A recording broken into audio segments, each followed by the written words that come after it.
warahmatullahi wabarakatuh. Kami dari kelompok 2 di sini kami akan menjelaskan tentang sejarah perjuangan bangsa sampai proklamasi kemerdekaan. Kami beranggotakan saya Putri Rahimah Ranita, ada juga Pak Surulagis, ada Bu Dini, ada Bu Endang, ada Bu Tiffany, ada Bu Risna, ada Bu Yuli, ada Bu Herni Suci, dan ada Bu Triani. Di sini saya menjelaskan tentang dasar negara. Dasar negara ini berasal dari dua kata, yaitu dasar dan negara.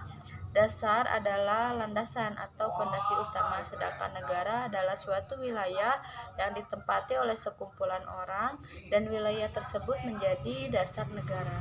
Dasar negara adalah landasan pokok atau pedoman yang dipakai oleh suatu negara untuk mengatur dan menjalani kehidupan berbangsa dan bernegara agar dapat terorganisir dengan baik.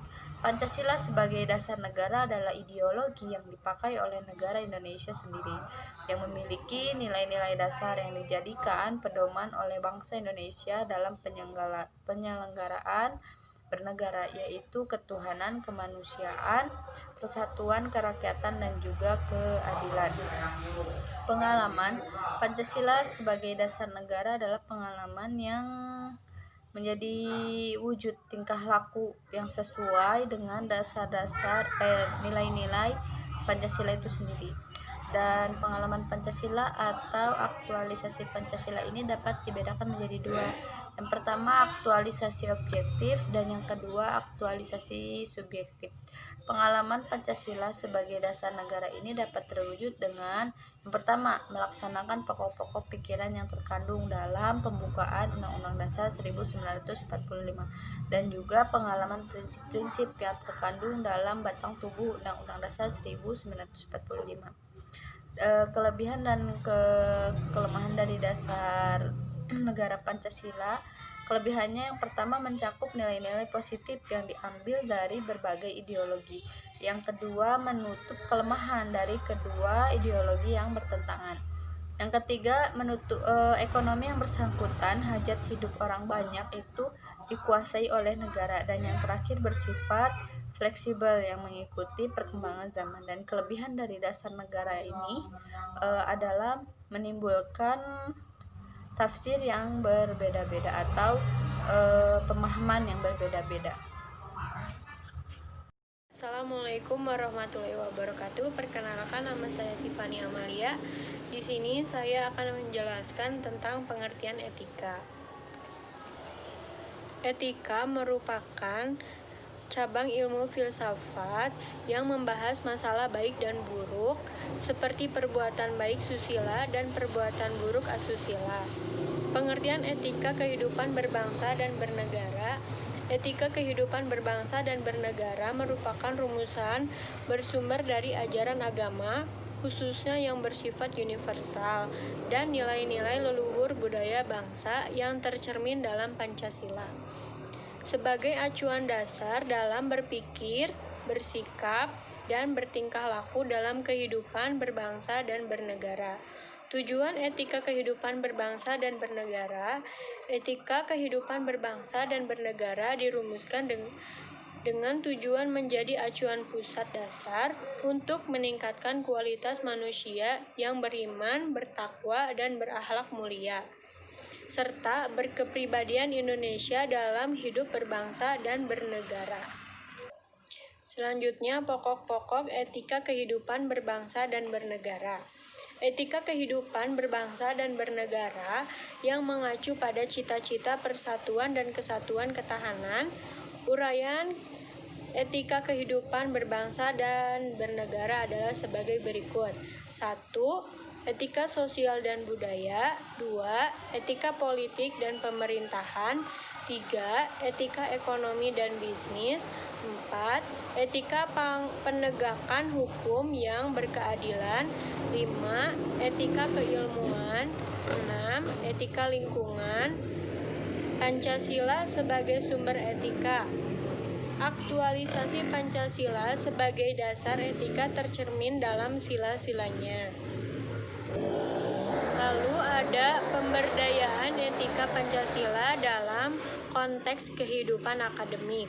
Pemberdayaan etika Pancasila dalam kehidupan bermasyarakat, berbangsa, dan bernegara yaitu dengan melalui kebebasan berakademik untuk mendasari sikap mental dan attitude seorang akademis.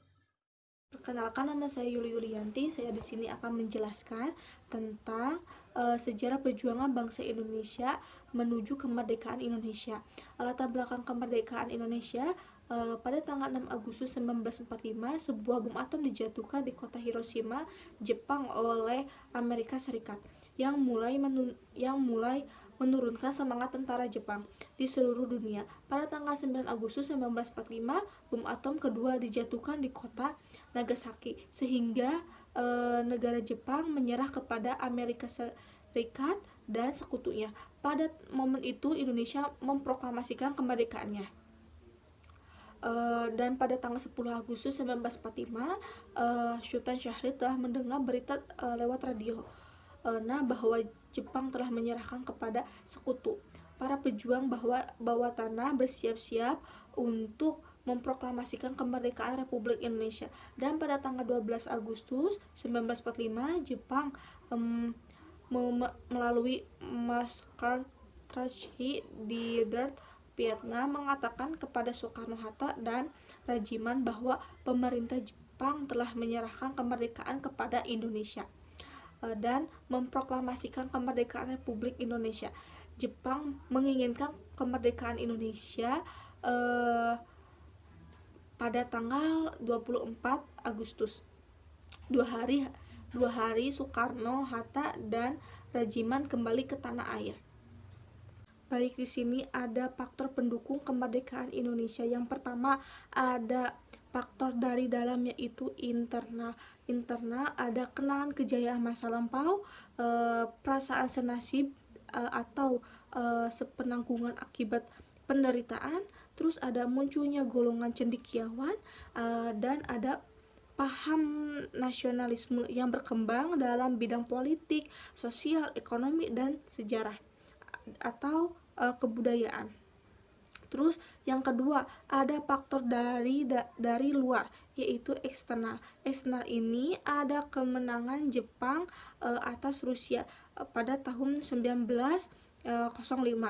Terus ada perkembangan nasionalisme di berbagai negara dan ada munculnya paham-paham baru. Paham-paham baru ini di luar negeri seperti nasionalisme, liberalisme, sosialisme, demokrasi, dan adapun Islamisme. Perkenalkan, nama saya Endang. Di sini saya akan menjelaskan faktor pendorongnya perjuangan bangsa Indonesia. Pergerakan nasional merupakan salah satu faktor penting di balik kemerdekaan kita sebagai bangsa dan negara Indonesia dari tangan penjajah. Pergerakan nasional memegang peran yang penting karena selama berabad-abad, perjuangan meraih kemerdekaan masih bersifat kedaerahan, maka tak heran jika penjajah dapat dengan mudah menumpas pergerakan kemerdekaan.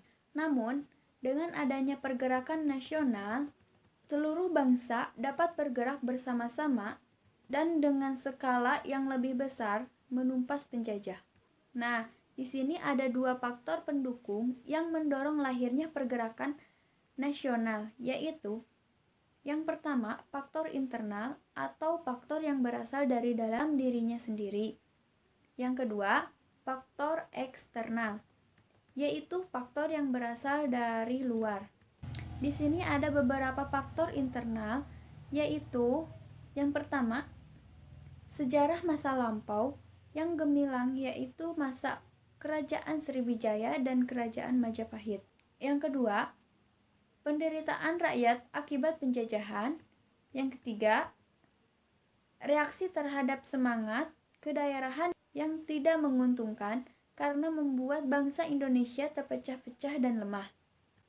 Keempat, atau yang terakhir, yaitu munculnya kaum terpelajar Indonesia yang mengikuti pendidikan. Dari keempat itu merupakan faktor yang berasal dari dalam atau faktor internal. Yang kedua yaitu faktor eksternal. Ada beberapa faktor eksternal, yaitu yang pertama, masuknya ide-ide barat seperti nasionalisme, liberalisme, dan sosialisme yang melalui pendidikan modern. Yang kedua, kemenangan Jepang atas Rusia tahun 1905. Dan yang ketiga atau yang terakhir, yaitu pergerakan dan perjuangan bangsa lain melawan penjajahan. Dari ketiga itu merupakan faktor-faktor eksternal atau faktor-faktor dari luar. Kemudian ada faktor penghambatnya perjuangan bangsa Indonesia. Yang pertama yaitu persenjataan yang masih tradisional. Kedua, ada sebagian orang Indonesia yang menjadi kaki tangan penjajah. Yang ketiga, keberanian bangsa kita yang sangat lemah. Dan yang terakhir yaitu politik divide et impera yang diterapkan oleh penjajah. Dari keempat tersebut merupakan beberapa faktor penghambatnya perjuangan bangsa Indonesia. Perkenalkan, nama saya Risna Febiwanti. Di sini saya akan menjelaskan tentang perjuangan bangsa Indonesia setelah kemerdekaan. Pada tanggal 17 Agustus 1945, bangsa Indonesia memproklamasikan kemerdekaannya. Akan tetapi, ada pihak-pihak yang tidak mengetahui kedaulatan pemerintahan Republik Indonesia ketika negara kita memproklamasikan kemerdekaan. Tentara Jepang masih ada di Indonesia. Sekutu menugaskan Jepang untuk menjaga keadaan dan keamanan di Indonesia, seperti sebelum Jepang menyerah kepada Sekutu. Tugas tersebut berlaku saat Sekutu datang ke Indonesia. Rakyat Indonesia yang menginginkan hak-haknya dipulihkan berusaha mengambil alih kekuasaan dari tangan Jepang. Usaha tersebut mendapat rintangan dari pihak Jepang, sehingga di beberapa tempat terjadi pertempuran antara tentara Jepang dengan rakyat Indonesia. Pertempuran-pertempuran tersebut menimbulkan korban di kedua belah pihak ketika rakyat Indonesia sedang menghadapi Jepang. Belanda atau NICA datang membonceng tentara Sekutu. Tujuan Belanda ingin menjajah kembali Indonesia. Pada tanggal 29 September 1945, tentara Sekutu dan pasukan NICA tiba di Indonesia dan mendarat di Pelabuhan Tanjung Priok. Tentara Sekutu membantu NICA yang ingin membatalkan kemerdekaan Indonesia. Rakyat Indonesia tidak ingin lagi menjadi bangsa yang terjajah. Rakyat Indonesia bangkit melawan tentara Sekutu dan NICA. Mungkin sekian dari saya. Terima kasih. Assalamualaikum warahmatullahi wabarakatuh. Saya Herni Suci Romaida akan menjelaskan pembahasan tentang Pancasila berbangsa dan bernegara serta Pancasila sebagai dasar negara.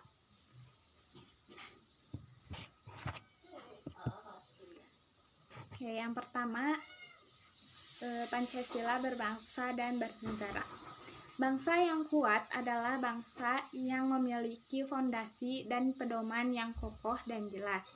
Fondasi dan pedoman suatu bangsa disebut sebagai dasar negara. Nah, dasar negara merupakan suatu nilai-nilai yang mengatur tatanan kehidupan berbangsa serta mengatur tatanan pemerintahan suatu bangsa. Para pejuang negeri ini telah merumuskan dan menitipkan suatu fondasi dalam bentuk ide, gagasan, atau prinsip yang dijadikan sebagai dasar kehidupan bersama bangsa ini. Fondasi yang diambil dari bahasa Sanskerta yaitu Pancasila, yang mana panca yang berarti 5 dan sila yang berarti prinsip, menjadi landasan dan pedoman bangsa ini dalam menyikapi cara berkehidupan yang baik. Ide yang diambil dari perjuangan bangsa ini dalam memperjuangkan kemerdekaan dirangkum dan dirumuskan ke dalam 5 prinsip. Yang pertama, ketuhanan yang Maha Esa menjadi prinsip pertama dari dasar negara bangsa ini. Prinsip ini mengambil sisi rohani dalam kehidupan bersama bangsa ini.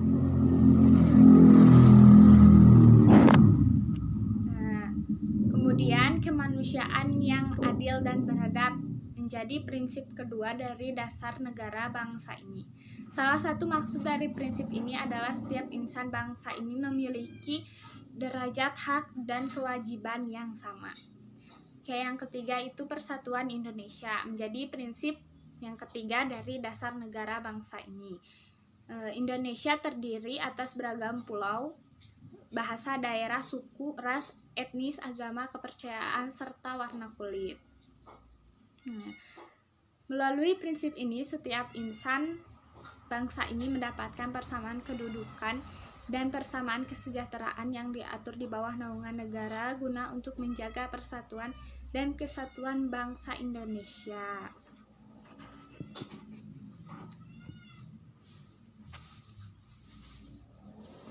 Selanjutnya, kerakyatan yang dipimpin oleh hikmat kebijaksanaan dalam permusyawaratan perwakilan menjadi prinsip keempat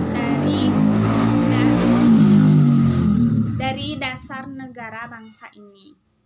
Yang terkandung 2 kata kunci dalam prinsip ini, yaitu kerakyatan, menjelaskan rasa kecintaan terhadap rakyat, memperjuangkan cita-cita rakyat, dan memiliki jiwa kerakyatan, serta musyawarah yang menjelaskan pentingnya bekerja sama dalam mengambil keputusan.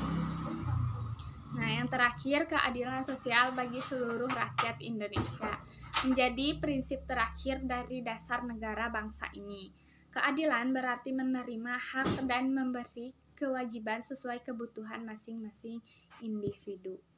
Selanjutnya, Pancasila sebagai dasar negara. Pancasila sebagai dasar negara merupakan ideologi yang dipakai oleh negara Indonesia yang memiliki 5 nilai-nilai dasar yang dijadikan pedoman oleh bangsa Indonesia dalam penyelenggaraan bernegara, yaitu ketuhanan, kemanusiaan, persatuan, kerakyatan, dan keadilan.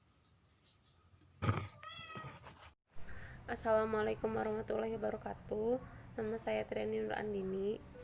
Saya akan menjelaskan tentang pengalaman Pancasila sebagai dasar negara.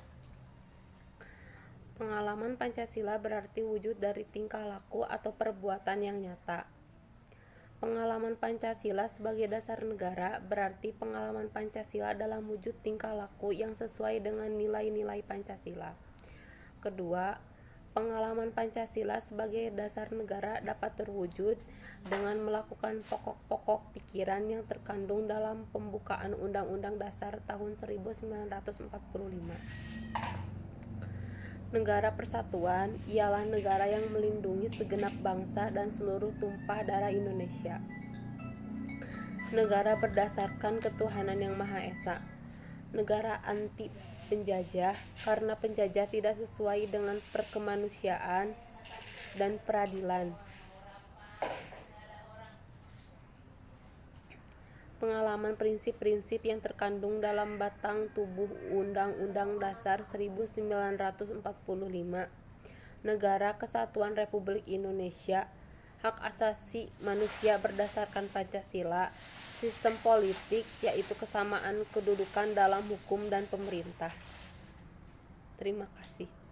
Assalamualaikum warahmatullahi wabarakatuh. Perkenalkan, nama saya Dini Agustina dari kelas B2 Nonrek PGSD 2019. Di sini saya akan memaparkan materi mengenai Pancasila sebagai sumber etika. Sila pertama yaitu menghormati setiap orang atau warga negara atas kebebasannya dalam menganut agama dan kepercayaannya masing-masing, serta menjadikan ajaran-ajarannya sebagai panutan untuk menuntun maupun mengarahkan jalan hidupnya. Sila kedua yaitu menghormati setiap orang atau warga negara secara pribadi, persona, utuh sebagai manusia. manusia sebagai subjek pendukung, penyanggah, pengemban, serta pengelola hak-hak dasar kodrati, merupakan suatu keutuhan dengan eksistensi dirinya secara bermartabat. Sila ketiga yaitu bersikap dan bertindak adil dalam mengatasi segmentasi atau primordialisme sempit dengan jiwa dan semangat Bhinneka Tunggal Ika, yaitu bersatu dalam perbedaan dan berbeda dalam persatuan. Sila keempat yaitu kebebasan, kemerdekaan, kebersamaan dimiliki dan dikembangkan dengan dasar musyawarah untuk mencapai kemufakatan secara jujur dan terbuka dalam menata kehidupan sehari-hari. Sila kelima yaitu membina dan mengembangkan masyarakat yang berkeadilan sosial yang mencangkup persamaan kedudukan, kesetaraan bagi setiap orang atau setiap warga negara. Sekian dari saya, mohon maaf bila banyak kesalahan. Terima kasih, semoga bermanfaat. Wassalamualaikum warahmatullahi wabarakatuh. Bismillahirrahmanirrahim. Assalamualaikum warahmatullahi wabarakatuh. Perkenalkan, nama saya Hasrul Agis. Saya dari kelas B2 PGSD Dodrek 2019. Di sini saya akan menyampaikan kesimpulan dari materi tentang sejarah perjuangan bangsa sampai proklamasi kemerdekaan. Dasar negara merupakan hal yang sangat penting karena dasar negara merupakan suatu pegangan atau pedoman bagi suatu negara untuk menjalankan kehidupan berbangsa dan bernegara, dan juga pedoman yang menentukan cara bagaimana negara menjalankan fungsi-fungsinya dalam mencapai berbagai macam tujuan negara. Selain menjadi dasar negara, Pancasila juga menjadi sumber etika dalam kehidupan berbangsa dan bernegara, yang mana dimaksudkan untuk membantu memberikan penyadaran tentang arti penting tegaknya etika dan moral dalam kehidupan berbangsa, dalam pokok-pokok etika kehidupan berbangsa yang mengacu pada etika-etika persatuan dan kesatuan, ketahanan, kemandirian, keunggulan, kejayaan, serta kelestarian lingkungan yang dijiwai oleh nilai-nilai agama dan nilai-nilai luhur budaya bangsa. Mungkin itu saja yang bisa saya sampaikan. Mohon maaf bila ada kekurangan atau kesalahan dalam menyampaikan materi. Wabillahi taufik wal hidayah. Wassalamualaikum warahmatullahi wabarakatuh.